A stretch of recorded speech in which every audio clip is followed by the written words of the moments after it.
கர்த்தருடைய பரிசுத்த நாமத்திற்கு ஸ்தோத்திரம். இன்னைக்கு நம்ம சங்கீதம் 90வது அதிகாரம் 9வது வசனத்தை தியானிக்க இருக்கிறோம். சங்கீதம் 90:9 ஜெபத்தோடு இந்த செய்திக்குள்ளே கடந்து செல்வோம். பரலோகமே என் சொந்தமே என்று காண்பேனோ, என் இன்ப இயேசுவை நான் என்று காண்பேனோ. பரலோகமே என் சொந்தமே என்று காண்பேனோ. வருத்தம் பசிதாகம் மன துயரம் அங்கே இல்லை. வருத்தம் பசிதாகம் மன துயரம் அங்கே இல்லை. விண்கிரீடம் வாஞ்சிப்பேன், விண்ணவர் பாதம் சேர்வேன். விண்கிரீடம் வாஞ்சிப்பேன், விண்ணவர் பாதம் சேர்வேன். பரலோகமே என் சொந்தமே என்று காண்பேனோ. இயேசு என் நம்பிக்கையாம், இந்த பூமியும் சொந்தமல்ல. இயேசு என் நம்பிக்கையாம், இந்த பூமியும் சொந்தமல்ல. பரிசுத்த சிந்தையோடு இயேசுவை பின்பற்றுவேன். பரிசுத்த சிந்தையோடு இயேசுவை பின்பற்றுவேன். பரலோகமே என் சொந்தமே என்று காண்பேனோ.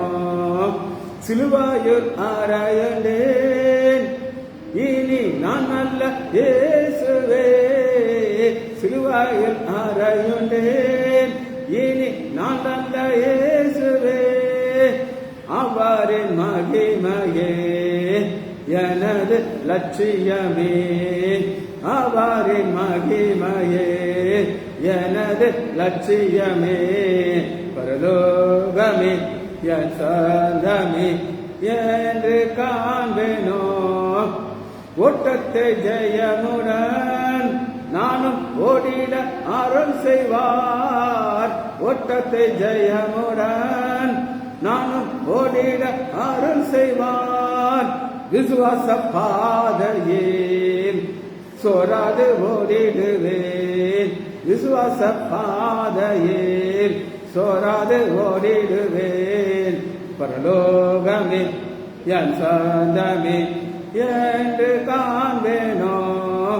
அழைப்பின் சத்தம் கேட்டு நானும் ஆயத்தமாகிடுவேன். அழைப்பின் சத்தம் கேட்டு நானும் ஆயத்தமாகிடுவேன். நாட்களும் நெருங்குதே, வாஞ்சையும் பெருகுதே. நாட்களும் நெருங்குதே, வாஞ்சையும் பெருகுதே. பரலோகமே என் சொந்தமே என்று காண்பேனோ. பரம சுகம் காண்பேன், பரன் தேசம் அதில் சேர்வேன்.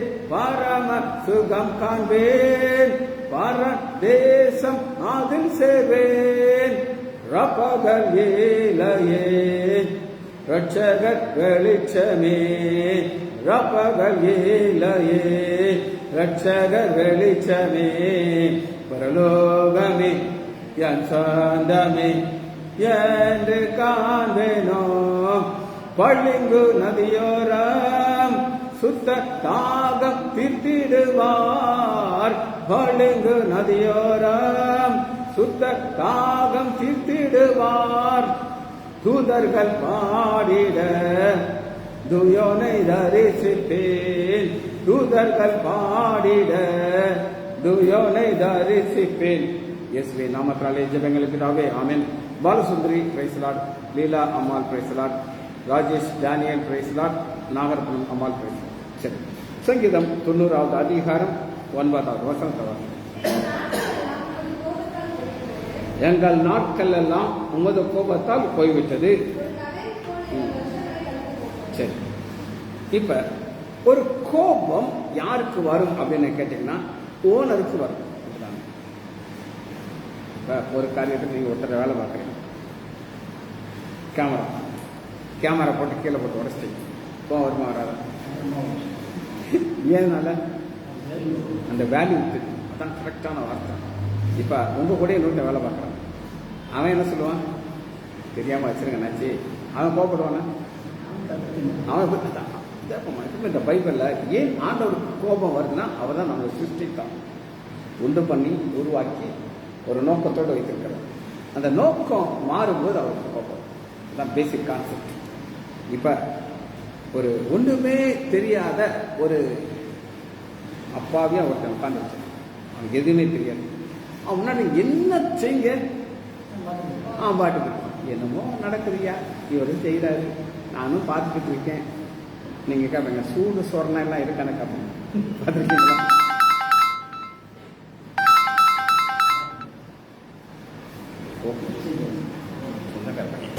ஸோ பாயிண்ட் தான். இப்போ தேவனுடைய கோபத்தை எப்படி பார்க்கணும்? எங்கள் நாட்கள் எல்லாம். இப்போ இதை நம்ம புரிந்து கொள்றதுக்கு எப்பவுமே பைபிள்ல இருந்து இன்னொரு வசனத்தை இருந்து வாசிச்சாதான். சங்கீதம் 55:23 சங்கீதம். அவர்களை ஒரு கூட்டத்தார் இருக்காங்க, அவங்க என்ன செய்ய போறாங்க? அழிவின் குழியில பாசம்.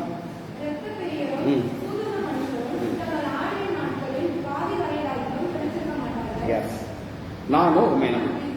இப்ப ஒரு கூட்டத்தார் இருக்காங்க, அவங்க ரத்த பிரியர். ரத்த பிரியர் என்னதுமா? ரத்த பிரியர் என்னது? கொலை செய்யறது, கொலை செய்யறது, ஒரு யுத்தத்தை நடத்துறது. நான் கிளியர் சொல்றது, ரத்த பிரியரும் சூதுள்ள மனுஷரும். இது ஒரு கூட்டம். நான் யார சொல்றேன், ஒரு யுத்தம் ஆரம்பிக்கிறாங்க. யுத்தத்தை ஆரம்பிக்கிறது ஒரு மனுஷனால தான். இப்போ ட்ரம்ப்னு ஒரு ஆள் இருக்காரு அமெரிக்காவில். அவர் எல்லாத்திலையும் போய் மூக்க போடுவார். நினைச்சாரு மூக்க போட்டு ஒரு யுத்தத்தை ஸ்டார்ட் பண்ணி என்னென்னமோ செய்கிறார். அவர் தான் ரத்த பிரியர், சூதுள்ள மனுஷன். சூதுக்கிறது என்ன அப்படின்னு கேட்டீங்கன்னா, என்னை ஆண்டவர் ஆசிரியச்சிருக்கிறார், எனக்கு ஆஸ்பத்திரி இருக்கு, பிராக்டிஸ் இருக்கு, எல்லாம்.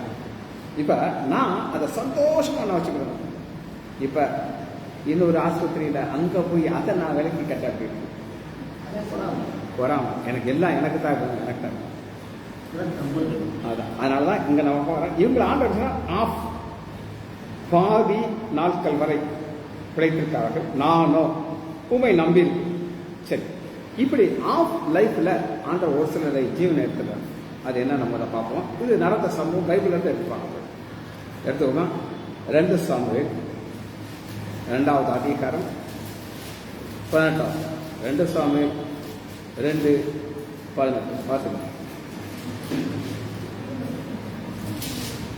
சரி, முதல்ல என்னென்ன நான் உங்களுக்கு சொல்லிடுறேன், அதுக்கப்புறம் அதை நம்ம புரிந்துக்கணும்.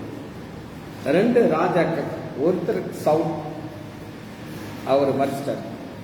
தாவீது அப்கமிங். தாவீது ஆடு மேய்ச்சிட்டு இருக்காரு. தாவீது யார் அப்படின்னு கேட்டீங்கன்னா, இந்த சவுலுடைய மருமகன். ஆனா சவுலுக்கு மருமகனை தாவீதை பிடிக்காது. எப்படியாவது கொலை செய்யணும்னு விரட்டி விரட்டி விரட்டி விரட்டி தேடிட்டு இருக்காரு. கரெக்டாக அவர் இறந்துட்டார். இப்போ அடுத்த செக்ஷன் நம்ம பார்க்க போறோம். இந்த ரெண்டும் ஒரு ஆப்போசிட்டான இருக்குது.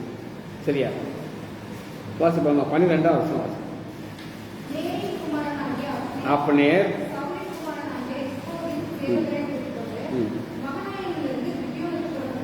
எப்பமா 2 கூட்டத்தான் இருப்பாங்க. இங்க ஒரு கூட்டம், இங்க ஒரு கூட்டம். 2 பேரும் சும்மா இருக்க வேண்டியதானே. 2 பேரும் நம்ம சண்டை போடவும். எதுக்காக அந்த சண்டை போட சொல்றாங்க? நான் பவரா நீ பவரா. இப்போ ஒரு எலெக்ஷன் இருக்கு. இந்த எலெக்ஷன் ஒரு சண்டையா இல்லையா? மறைமுகமான சண்டை. இவன் அவனை திட்டுவான், இவனை திட்டுவான். ஆக பார்த்து அவங்களுக்கு என்ன தேவை? பவர். அந்த பவர் வேணுங்கிறக்காண்டி செய்யறாங்க. ஸோ இந்த மாதிரி ஒன்று செய்யறாங்க. வாசிப்போமா? 14. எழுந்து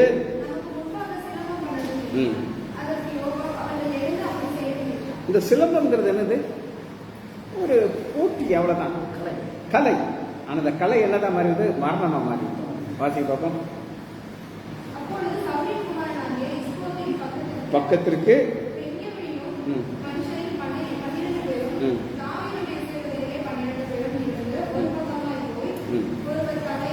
பிடித்து பட்டயத்தை குத்தி. அப்ப இந்த சண்டை எப்படி மாறிடுது? மரணம். ஏன் அந்த மரணங்கிறது என்ன சொல்லுங்க பார்ப்போம். முடிவு. இப்போ என்னுடைய மரணம் வந்துருச்சுன்னா எது முடிஞ்சிருச்சு? முடிஞ்சிருச்சு. இப்போ ஏன் பேஷண்டெல்லாம் அது என்ன செய்வீங்க எனக்கு தெரியாது, அப்படிதானே? அதுக்கப்புறம் என்னால் யோசிச்சு பார்க்க முடியாது, முடிஞ்சிருச்சு, என் சாப்டர் முடிஞ்சிருச்சு. ஆனால் அந்த மரணம்ங்கிறது சிலருக்கு, என்னுடைய ரொம்ப சொந்த தெரிஞ்ச பையன் ஒருத்தர் என்கிட்ட ஆக்சிடென்ட் இறந்துட்டான். ரொம்ப எங்கள் டாக்டர்மா அந்த பையனுக்கு டெலிவரி பார்த்தாங்க. எங்கள் டாக்டர்மா சொல்கிறாங்க 43 வயசு அவனுக்கு. இப்போ எங்கள் டாக்டர்மா 63 வயசு, அந்த பையனுக்கு 22 வயசு. அவன் இன்ஜினியரிங் முடிச்சுட்டு பைக்கில் போகிறான், அடித்து ஹெல்மெட் போடல, தலையில் அடித்து டச், இன்னும் பாடி வரணும். எனக்கெல்லாம் அதை நினச்சி பார்க்கும்போது அவங்க அம்மா அப்பாவுக்கு தான் இழப்பு, வேறு யாருக்கு அவனுக்கு தெரியுமா இறக்குறது? தெரியுமா?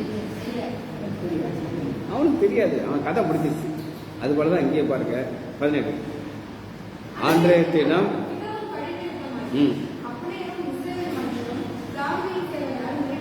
அவ இதுதான் ரத்த பலி, ரத்த பிரியர்கள். இவங்களுக்கு தெரியும் இது செய்யறது தப்பு அப்படின்னு சொல்லி. செய்யறது தப்பா ரைட்டா? தப்புன்னு சொல்லி. ஆனா இவங்க வாழ்க்கை ஆண்டவர் பேசுவாரு ஆஃப். இப்ப என்னுடைய வயசு 68 வயசு. அது பெரிய வயசா சின்ன வயசா? ரொம்ப கலர். ஆனா நான் ரொம்ப சந்தோஷமா இருக்கேன். ஏன்னா அதுக்கு விலங்கு கொடுத்துருக்கேன். ஓப்பி பார்க்குறேன். நேற்று பொந்தானத்தெல்லாம் கூட்டம் வந்து வந்து வந்து என்னால் எழுதுறது கூட டயர்ட் ஆயிடுச்சு. அதாவது பிரெயின் வேலை செய்ய மாட்டேங்குது, பாடி நல்லா ஃபிட்டாக இருக்குது, பிரெயின் என்ன செய்ய மாட்டேங்குது. நான் சொன்னேன் மல்லியா இப்போ நேரம் போய் நான் ரெஸ்ட் எடுத்து சார் போங்க சார். நான் போய் அனுப்பி விட்டேன். போய் கொஞ்சம் காஃபி டீலாம் எதுவுமே எனக்கு கிடைக்காது, கொஞ்சம் ஸ்நாக்ஸ் வச்சுருந்தேன், அதை சாப்பிட்டு கொஞ்சம் தண்ணியை குடிச்சிட்டு வந்து மறுபடியும் ஒர்க் பண்ண ஆரம்பிச்சேன். அப்போ ஆண்டவர் முதிர் வயதுன்னு ஒரு வயது வச்சுருக்கோம். அந்த வயது வரை நம்ம வாழணுங்கிறது தான் ஆண்டோட நோக்கம். சரி, இந்த முதிர் வயதில் ஒருத்தருடைய ஆசீர்வாதம் எப்படி இருந்தது அப்படின்னு உங்களுக்கு காட்டப்படும். முதிர் வயது, சரியா?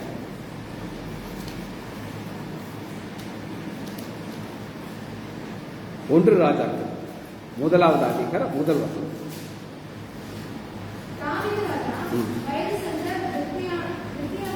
போது அப்படின்னா என்ன அர்த்தம் அப்படின்னு நீங்க கேட்டீங்கன்னா, இப்ப ஒருத்தர் நல்லா புதுக்குன ஒரு ஆள் இருக்க, அவர் ரொம்ப நிறைய ஃபேட் இருக்கு. ஃபேட் வந்து என்ன செய்ய தெரியுமா? சூடு தாங்க. ஆமா, ஃபேட். ஒல்லி ஆயிட்டான்னா அதான் இப்போ ஒல்லி ஆயிட்டாரு.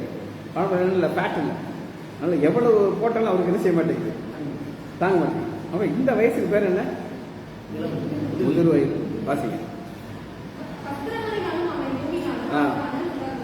எவ்வளவு ட்ரெஸ் போட்டாலும் அவருக்கு என்ன செய்ய மாட்டேங்குது, அந்த அளவு அவர் என்ன செஞ்சாரு, ஒளியாயிட்டாரு. இவர் எத்தனையோ யுத்தத்தை பார்த்துருக்காங்க, எத்தனையோ ஆண்டவருக்காக யுத்தத்தை செய்து, ஆனா ஆண்டவர் எங்கேயுமே அவரை மறிக்க விடாம, இவரை வந்து அரை வயசுல காலி பண்ணாம அடுத்த வாசிங்க.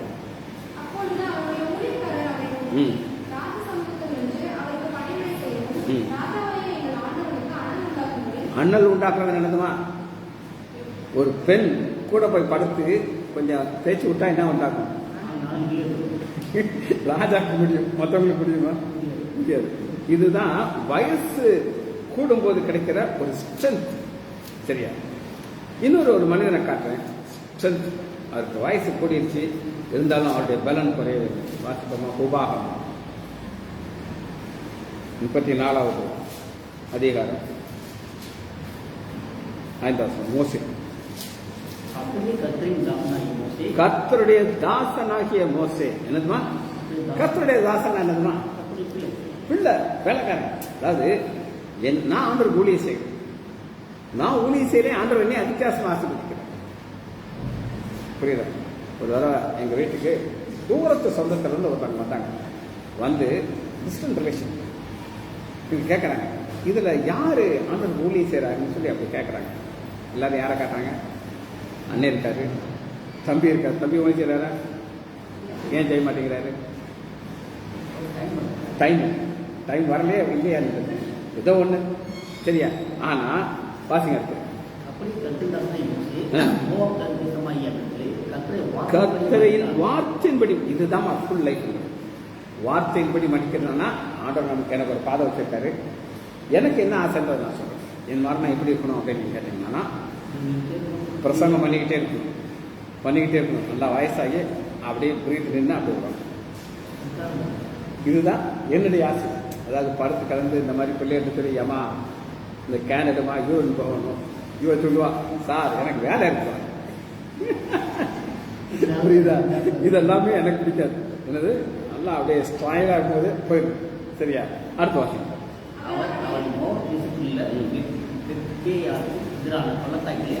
அடக்கம் பண்ணிதான் ஆண்டவர் அடக்கம் பண்றாரு.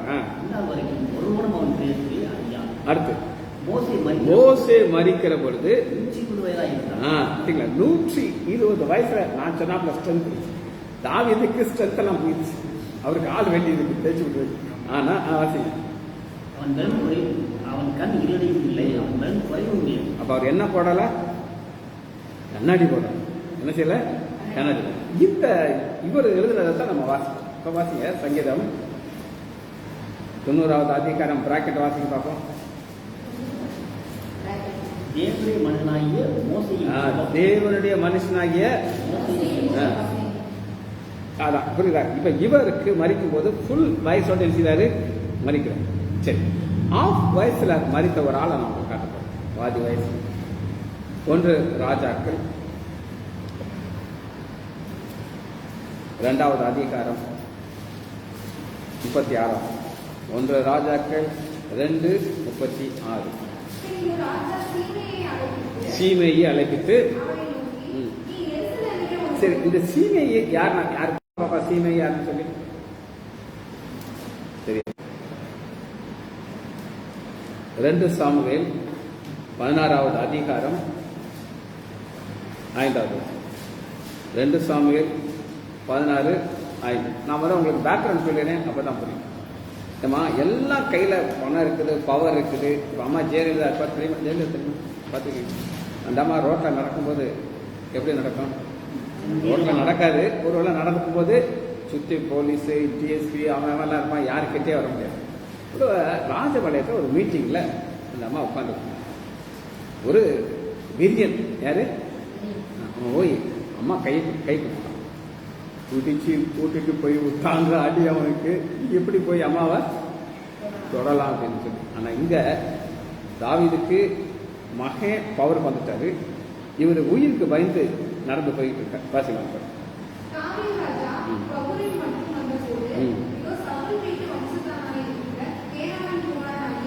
சீமேயின் பேர் ஒரு மனுஷன் தூஷித்து வரதான் என்ன மாற்றம்? திட்டிக்கிட்டே வந்து. புரியுதா? இப்ப நம்ம அந்த வாயிலிருந்து வர்ற வார்த்தைகள்லாம் நான் ரொம்ப ரொம்ப கேர்ஃபுல்லா இருக்கணும். எதனால அப்படின்னு கேட்டீங்கன்னா, ஒரு அம்மா இருந்துச்சு, ஊசி போட்ட அம்மா. அந்த அம்மா ஒரு பாப்பா பார்த்து என்ன சொல்லுவோம்னா கருவாச்சி கருவாச்சின்னு சொல்லும். என்ன சொல்லும்? ஆண்டவர் பார்த்தா அந்த அம்மாவுக்கு என்ன அம்மா கலர் பார்த்துருக்கீங்களா? சுண்டாமலே ரத்தம் வராது. கடைசியில் அதால நடக்க முடியாம நிக்க முடியாம அப்படியே உட்காந்துக்கிட்டு அன்னைக்கு ஒன்னா வருது. அந்த ஆட்டோல ஏறதுக்கே டைம் ஆகுது.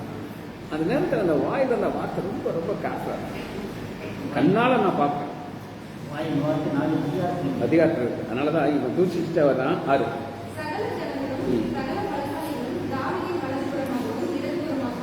தாவீதுக்கு சுத்தி பவர்ஃபுல் பீப்புள் இருக்காங்க. தனியா வரல அவரு.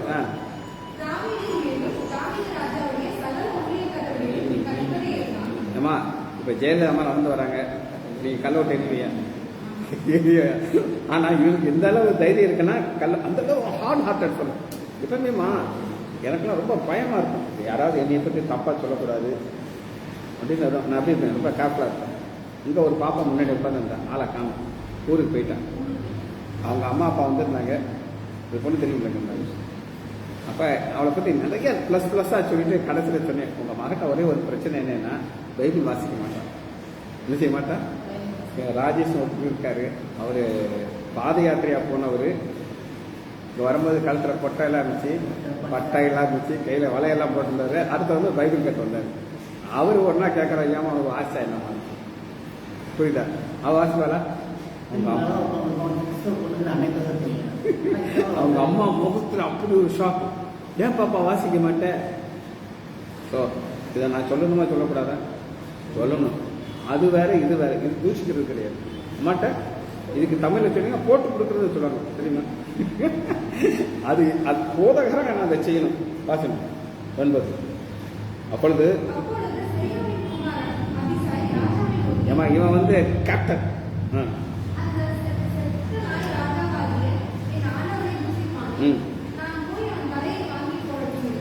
போடட்டுமான்ற கேட்ட உடனே ராஜா மட்டும் கண்ணை லேசா காட்டினா போதும், இவன் தலையை அப்படி பிச்சு எடுத்துப்பாங்க. ஆனா அந்த நேரத்தை என்ன சொல்றான், இதான் முக்கியமானது. இன்னைக்கு நம்ம பிரச்சனை இப்படிதான் இருக்கும். இப்போ உங்களை தூஷிப்பாங்க, இப்போ உங்க ரியாக்ஷன் என்னன்னு ஆர்டர் பார்ப்போம். வாட்சமா 10.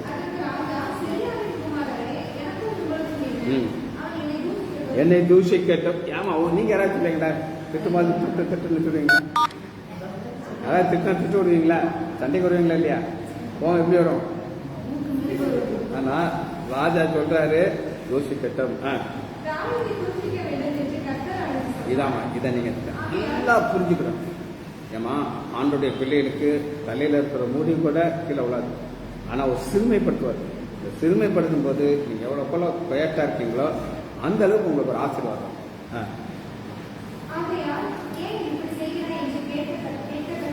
இதாமா நீங்க கேள்வி மட்டும் கேட்கக்கூடாது. என்ன கேட்கக்கூடாது? ஏன் ஆண்டவரை நான் கிருபா பண்றேன் கேட்காது. ஏன் ஆண்டவரே என்னை குள்ளமா வச்சிருக்கீங்க கேட்காது.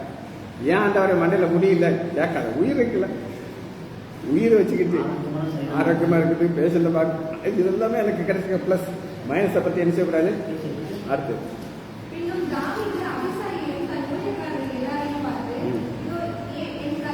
என் பையனே நீ கொலை செய்ய பார்க்கறான், இவன் நீ தூஷிக்கட்டும், அப்படி செய்ய கர்த்தர் அவனுக்கு கட்டளையிட்டு. அப்ப அவர் இப்படி பார்க்கிறாரு தாவீதுன்னா, நான் என்ன செய்யறேன்ட்டு ஆண்டவர் பார்க்கிறேன். இந்த கட்டளை எங்க இருந்து வருது? அடுத்த வருஷம் ரொம்ப ரொம்ப ரொம்ப முக்கியமான வருஷம். வாசிங்க. ஒருவேளை என் சிறுமையை பார்த்து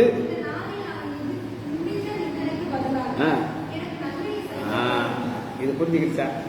உன்னை எவ்வளவு திட்டுறாங்களோ திட்ட திண்டுக்கல் அப்படின்னு நீங்க எடுத்துக்கணும். ஆனா பிராக்டிக்கலா ரொம்ப கஷ்டம். ஆனா ஆண்டோடைய பார்வையில அதுதான் உசிதமா இருக்கும். சரி, இப்ப நம்ம ஒரு ஆளை பார்க்கிறோம். பாதி வயதிலே அவர் மறிக்க வேண்டியது, ஆனா மறிக்காம ஆண்டவராக சுகத்தை கொடுத்துட்டார். அதை மட்டும் யாரும் பார்த்து மறிக்க போயிடும். அப்போஸ்தலர் 20வது அதிகாரம் 7வது. அப்போஸ்தலர் வாரத்தின் முதல் நாள் அப்பம் பிடிக்கும்படி சீசனுக்கு கூடி வந்திருக்கையில் அவர் மறுநாளை புறப்பட வேண்டும். சரி, முதல்ல நான் உங்களுக்கு சொல்லிடுறேன், அப்புறம் நீங்க செக் பண்ணிடுங்க. இப்ப நான் ஒரு மெசேஜ் கொடுத்தா கரெக்டா அரை மணி நேரத்துக்கு மேலே கொடுக்க மாட்டேன். வாட்சை பார்த்துக்கிட்டே இருக்கேன். 6:30 மணிக்கு ஆரம்பிப்பேன், 7 மணிக்கு முடிச்சேன். ஆனா முழு நைட்டும் பிரசங்கம் நடந்துகிட்டே இருக்கு. சரியா? எங்க பசங்க நாங்க படிக்கும்போது என்ன செய்வாங்கன்னா, இந்த லாஸ்ட் பெஞ்சில் இந்த ஏப்ரன், இது ஏப்ரன் கிடையாது, நாங்கள் போடுற ஏப்ரன் பார்த்துருக்கீங்களா, அதை சுற்றி வச்சு படுத்துங்கிறாங்க லாஸ்ட் பெஞ்சில். ப்ரொஃபஸர் ஒன்றுமே சொல்ல மாட்டாரு. என்ன செய்ய மாட்டாரு? தூங்கு, என்னை டிஸ்டர்ப் பண்ணாது. இந்த ஃப்ரெண்டில் இருக்க பசங்களாம் ஃபுல்லாக கவனிச்சிட்டே இருப்பாங்க, நல்லா படிப்பாங்க, கொஸ்டின் கேட்பாங்க, எல்லாம் செய்வாங்க. அது தூங்க விட்டுருவார். ஏன் தூங்க விட்டுருவார் சொல்லுங்க? அந்த மத்தியானம் சாப்பிட்டு வயிறு ஃபுல்லாக இருக்கும். அவர் கிளாஸ் எடுக்கும்போது அது லைட்டெல்லாம் ஸ்லைடு போட்டுட்டு இருப்பாரு. அப்புறம் நல்லா தூக்கம் வரும். தூங்குறவங்களாம் ஒன்றும் செய்ய மாட்டேங்குச்சு. ஆனால் இவர் எங்கேருந்து தூங்குறாலும் பிரசங்கம் நடந்துகிட்டே இருக்கும். 7 நடு ராத்திரி மட்டும் பிரசங்கம். அப்போ கொடைக்கானல்ல ஒரு சர்ச் இருக்குங்க, இங்கிலீஷ் சர்ச். அங்கே வந்து 20 நிமிஷத்துக்கு மேலே அந்த பாஸ்டர் பேசக்கூடாது கூடாது. 20 நிமிஷம் ஆனாலும் இங்கே வாட்சை கலத்திட்டு காட்டாங்க. இறங்கியா போதும் நீங்கள் பேசுறது. ஆனால் இங்கே பவுல் பிரசங்கம் அவ்வளோ இன்ட்ரெஸ்டிங்காக இருக்குது. நான் ஒரு நாள் சர்ச்சில் மெசேஜ் கொடுக்குறேன் ஒரு கிராமத்தில். இறங்கின உடனே என் ஒய்ஃப் பக்கத்தில் பண்ணேன், டாக்டர் இன்னும் இதான் பேச நல்லா இருக்கு. நான் சொன்னேன் அதோட இறங்கிடணும், எப்படா இறங்குவான் அப்படின்னு நினைச்சக்கூடாது, சொல்லக்கூடாது. ஆனால் பவுல் இன்ட்ரெஸ்டிங்காக இருந்தாலும் மக்கள்லாம் கேட்டுக்கிட்டு இருக்காங்க. ஒருத்தர் மட்டும் தூக்கம் வந்துருச்சு. அவன் 3வது ஃப்ளோர் இருக்கான். 9 வருஷம் ஐ த்ரூக்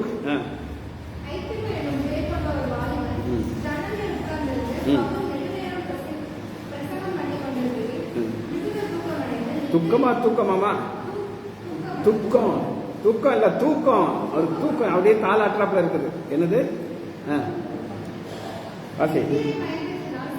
சாய்ந்து எவ்வளவு தேர்ட் விழுந்திருக்காருமா? எஸ், மறித்தவனா இருக்கிறான். அதாவது கீழே விழுகிறான், தூக்கி பார்த்தா என்ன இல்லை. இப்ப இவன் பாதி வயசுலயே மறிக்க வேண்டியவன். ஆனா ஆண்டவர் என்ன சொல்ற பாருங்க, உடனே போய் இறங்கி போய் அவன் மேல் விழுந்து அவனை அணைத்து கொண்டு கலங்காதிருந்தான். இவன் சரிம்மா அது என்ன ஒரு ஆச்சரியம் அப்படின்னு கேட்டீங்கன்னா, ஆண்டவர் ஒவ்வொருத்தருக்கும் அந்த கிருபையில கொடுப்பாரு. என்ன கிருபையை கொடுப்பாருன்னா, நீ அதை கரெக்டாக அதை செஞ்சால் அது ரிசல்ட் இருக்கும்.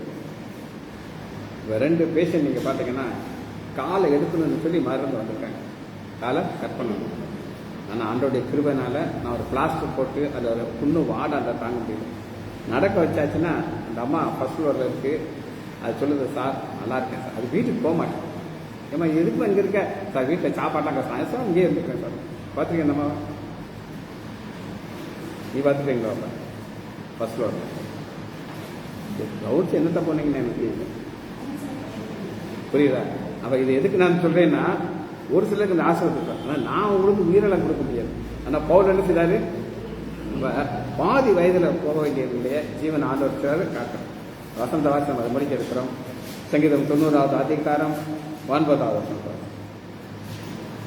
எங்கள் நாட்கள் எல்லாம் உமது கோபத்தால் போய்விட்டு ஒரு கதையை போல எங்கள் வருஷங்களை கழித்து ஜெபிச்சு படிப்போமா? மகா இறக்கமும் கிருபையும் உள்ள பிதாவே, உங்களை துதிக்கிறோம் ஐயா. நன்றி உள்ள இருதயத்தோடு உங்களுக்கு திருசமம் வருகிறோம் ஐயா. எத்தனை நன்மைகள் ஐயா, எத்தனை கிருபைகள் ஐயா. நாங்கள் ஜீவனோடு இருப்பது உங்களுடைய கிருபை ஐயா. நாசியில் இருக்கிற சுவாசம் ஒரு வினாடியிலே விட்டு போகும்பொழுது ஒரு கதையை போல் எங்களுக்கு வாழ்க்கை முடிந்து விடுகிறது. ஆனால் சுகபலனோடு எங்களை காத்து வருவதற்காக நன்றி. வந்த ஒவ்வொரு பிள்ளைகளையும் என் ஆண்டவராகிய இயேசு கிறிஸ்துவின் நாமத்தினாலே ஆசீர்வதிக்கிறேன். சகல ஆசீர்வாதத்தோடும் வழி நடத்துகிறோம் இயேசுவின் நாமத்தினாலே.